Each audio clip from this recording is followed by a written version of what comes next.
কিসের নিচে নাম দেখে চলবি কেন বন্ধ করবো কেন?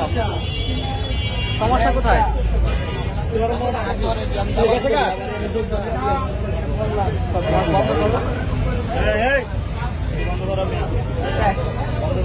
আচ্ছা ঠিক আছে বের হয়ে যাই।